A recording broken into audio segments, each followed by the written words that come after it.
सियासी मैदान की हर बड़ी खबर से आगाह रहने के लिए हमारे चैनल आजाद सियासत को सब्सक्राइब करें और बेल आइकन को प्रेस करें।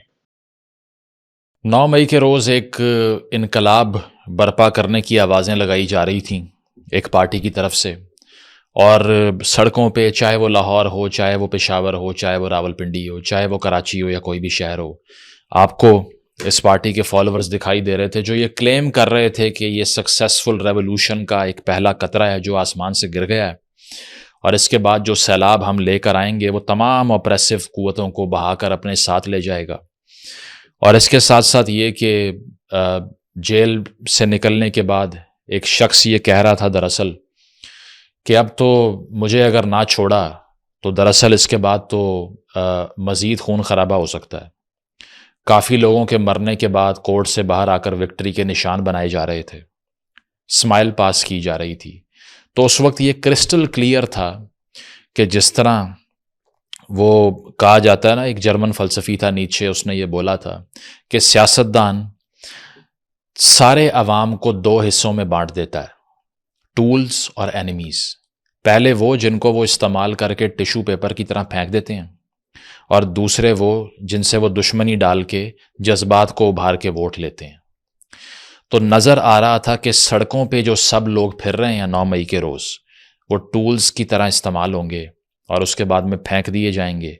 पार्टी भी उनसे लाताल्लुकी का इजहार कर देगी, ना उनको ऑन किया जाएगा। और सबसे बड़ी चीज़ ये है कि वो अपनी ज़िंदगी के प्राइम ईयर्स, क्योंकि मोस्टली नौजवान भी थे इसमें, तो अपने ज़िंदगी के जो प्राइम के जिसमें उनकी एनर्जी स्टॉप पे होती हैं, वो साल बर्बाद कर बैठेंगे एक ऐसे आदमी के लिए जिसने उनको पर्सनली कुछ भी नहीं दिया होगा। और वही होता है कि आज से 2 रोज़ पहले मिलिट्री ट्रायल मुकम्मल होता है 25 मुल्ज़िमान का। 10 साल, 7 साल, 5 साल की सज़ाएं दी जाती हैं बामुशक्क़त, और ये सज़ाएं मिलनी थीं। उसकी वजह यह है कि जब वायलेंट एक्ट में आप इंडल्ज करते हैं तो ये उसकी कॉस्ट वो है जो कि दुनिया भर में आपको मिलती है, अगर तो आपका सो कॉल्ड रेवोल्यूशन फ्लॉप हो जाए और उसकी बेसिस कोई ना हो, जिस तरह से यहाँ नहीं थी। कैपिटल हिल में, अमेरिका में, रिपब्लिकन्स के डोनाल्ड ट्रंप के हामी जब इलेक्शन वो हारते हैं, लास्ट से लास्ट इलेक्शन की बात कर रहा हूँ, सड़कों पे आते हैं, आग लगाते हैं झंडों को, तोड़ फोड़ करते हैं, कैपिटल हिल पे अटैक कर देते हैं, अंदर घुस जाते हैं, तोड़ फोड़ करते हैं, वायलेंस करते हैं। 3 महीने के अंदर कोर्ट्स ट्रायल का आगाज़ शुरू कर देती हैं और सज़ाएं देने का सिलसिला शुरू कर देती हैं जो अब तक जारी है।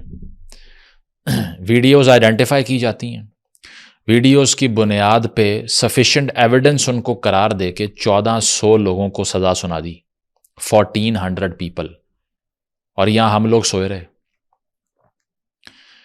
हमारी तो सबसे बड़ा क्राइसिस ये है कि समझ नहीं आती कि अब अगर मिलिट्री ट्रायल से ये सारा कुछ हुआ है तो हमारी अपनी कोर्ट्स ने क्यों कुछ नहीं किया इससे पहले। अगर तो हमें ये आर्ग्यूमेंट करना था कि ये फैसला तो जुडिशरी को करना चाहिए था, लेकिन उनका इंतज़ार क्या 10 साल करना है अब। उसकी वजह यह है कि वहाँ तो अभी चालान मुकम्मल होने के प्रोसेस हो रहे थे, सब कुछ होने के बावजूद। उसकी वजह यह है कि चंद जूनियर जजेस की जो एलिवेशन हुई थी पीटीआई के दौर में, दर्द सर बन के बैठे हुए थे अभी तक। क्या करना था उन्होंने इस सारी सूरत हाल में? कुछ भी नहीं। तो जस्टिफिकेशन है उनके पास कि जनाब आपने कुछ नहीं किया, हमने कर दिया, अब बात करें हमसे। और इस पे तनकीद वो कर रही है, वो एंटिटी पाकिस्तान तहरीक इंसाफ की मैं बात कर रहा हूँ, जिनका कोई पॉलिटिकल स्टैंड पॉइंट कंसिस्टेंट होता ही नहीं है। उनकी हुकूमत निकाले जाने पर आपको 1500 नैरेटिव मिल जाएंगे।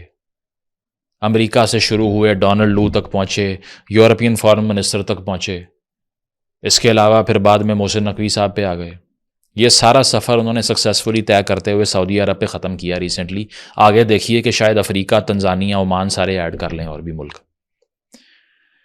लेकिन फ़िलहाल जहाँ मिलिट्री कोर्ट्स के हवाले से उनका मौक़िफ़ है, तो उनके अपने दौरे हुकूमत में भी 17-18 मुकदमात चल रहे थे, खामोश। जो उनके टॉप के प्रोपेगेंडिस्ट साफ़ी हैं वो टीवी पे बैठ के पूरी लिस्ट बता रहे थे कि ये तो जी बेलारूस में और हिंदुस्तान में और अमेरिका में, ये तो इतने मुल्कों में एग्जिस्ट करती हैं, तो हमारे यहाँ क्यों ना करें। तो वो कार्ल पॉपर कहता है कि फ्रीडम उसको मिलनी चाहिए सिर्फ जो फ्रीडम देने पर भी आमादा है। जब आपके हाथ में लाठी थी तो तब आप सबको उल्टा करके मार रहे थे, और अब जब रिसीविंग एंड पे आ गए हैं तो आप कह रहे हैं कि ये तो होनी नहीं चाहिए। हम इंटरनेशनल कोर्ट ऑफ जस्टिस में जाएंगे, बजाय ये समझे कि वो इंटरनेशनल डिस्प्यूट्स के लिए होती है भाई। वहां जाके हम बताएंगे कि हमारे साथ ये सब कुछ हुआ है। लेकिन अफसोस सिर्फ इस बात पे है, इसकी कोई सेलिब्रेशन मैं नहीं करूंगा। ये जो ट्रायल हुआ है वो और बात है कि justice we could say that justice is served, but जिन लोगों के मुस्तकबिल गए हैं वो अब कितने कर्ब में होंगे। ज़रा ये सोचिए कि एक ऐसा इंसान जिसने सिर्फ सोशल मीडिया का इस्तेमाल करके उनके दिमागों को उनसे छीन लिया, बदले में उन्होंने अपनी जिंदगियां दे दी, और क्या हासिल हुआ उनको। जो सब आप लोग देख रहे हैं, जाके इन लोगों के घर वालों से बात करके अंदाज़ा लगा के ये फैसला कीजिए कि आपने इन लोगों के लिए अपनी ज़िंदगी बर्बाद नहीं करनी। उसकी वजह यह है कि सिर्फ और सिर्फ बाहर बैठी हुई एंटिटीज़ 90% जो यूरोप की ठंड में आराम से हीटेड कमरों में बैठे हुए हैं, या कनाडा में आराम से वो वेलफेयर स्टेट का नोट खा रहे हैं बगैर कुछ किए, गवर्नमेंट का सपोर्ट फंड लेके रोटियां तोड़ रहे हैं, या फिर अमेरिका में किसी ने असाइलम लिया हुआ है, कोई यूके गया हुआ है, और कीबोर्ड वॉर जो उन्होंने लड़ी उससे मरवाया किसको? इन बच्चों को जिनको आज सजाएं हो रही हैं, जो जब बाहर आएंगे तो उनके बाल सफ़ेद हो चुके होंगे, जिनको बचाने वाला अब कोई नहीं है। तो अल्टीमेटली ये अभी मज़ीद शिकार किए जाएंगे। उसकी वजह यह है कि this political force preys on innocent individuals, pitch them against their enemies, and then use their bloodshed for their own sake. Crux ये है बात का। तो ये इन लोगों से अगर पूछा जाए, इनके इंडिविजुअल अगर इंटरव्यूज़ किए जाए ना, कि इनसे पूछा जाए कि आपकी ज़िंदगियों में क्या ऐड हुआ था ऐसा जो आपसे छिन गया, जिसको छुड़वाने के लिए आपने बाहर निकल के हमले कर दिए, पुलिस स्टेशन जला दिए, इंटेलिजेंस एजेंसीज के दफ्तरों को स्टॉर्म कर दिया, ऑफिशियल रेजिडेंसेस को डिस्ट्रॉय कर दिया, ऐसा क्या हुआ था आपकी प्राइवेट लाइफ के अंदर? क्या बेहतर हुआ था? चलें, समझ आती है कि एर्दोगान ने टर्की के अंदर रिपीटेड जो इकोनॉमिक मेल्टडाउन था उससे बचाया तुर्की को, या दुनिया में जितने इनकलाब आए उसमें कितना बड़ा एक डिमांड लिस्ट, एक चार्टर हुआ करता था। जो सिविल डिसोबीडियंस की ये बात कर रहे हैं, ब्रिटिश एम्पायर के अगेंस्ट हुआ था। ठीक है, यहां क्या है? मतलब अगर खैबर पख्तूनख्वा से एक नौजवान जो इनमें शामिल हैं, जो चले वहां से यहां तक आए, मारधाड़ की, सारा कुछ किया, या पंजाब से आए, कहीं से आए, वहाँ के अवाम को हमें ये तो बता दें कि 5-10 चीज़ें तो गिनवाएं जो ऐसी अनप्रेसिडेंटेड मिली हैं कि 70 साल में इस मुल्क की तारीख में जिना साहब भी नहीं दे सके जो आपने दे दिया, जिसके लिए आप मरने आ गए थे। नथिंग। इसकी सिर्फ एक एक्सप्लेनेशन है, प्रोपेगेंडा ह्यूमन ब्रेन को सोचने की सलाहियत से ही बिल्कुल बेकार कर देता है, वो हो ही नहीं सकती। आपके दिमाग में रिफ्लेक्शन, क्रिटिकल थिंकिंग, इंट्रोस्पेक्शन, सोच विचार बिल्कुल ख़त्म कर देती है। जिस तरह एक छोटा सा बच्चा जिसको सुसाइड बॉम्बर बचपन से ट्रेन करता है ना कि तू सिर्फ पैदा ही अपने आप को उड़ाने के लिए हुआ है, 10-15 साल की उम्र में वो बच्चा पहुंचता है और उससे ज़िंदगी से मोहब्बत ही नहीं बचती।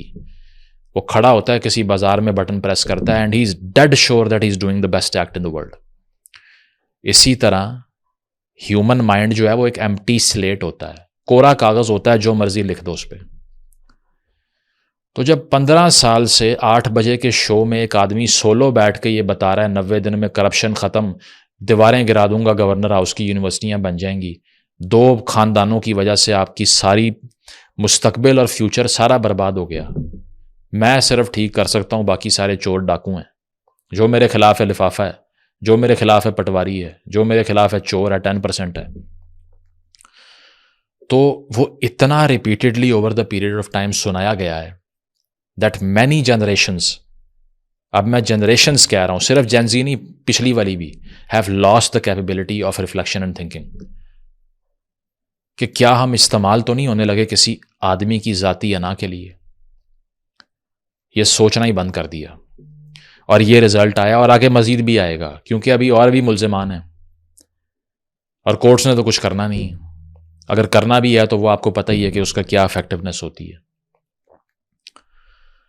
और इसके अलावा सोशल मीडिया के ऊपर आज अगर ये सारे लोग जो 9 मई को इसलिए निकले थे कि अमेरिका ने हमारे खान को गिरा दिया, अगर वो आज ट्विटर लॉगिन करके देखें ना कि रिचर्ड ग्रेनेल के लिए यही पार्टी सिर्फ अपने डोमिसाइल का एक खाना पुर करवाने के लिए तैयार है इस वक्त।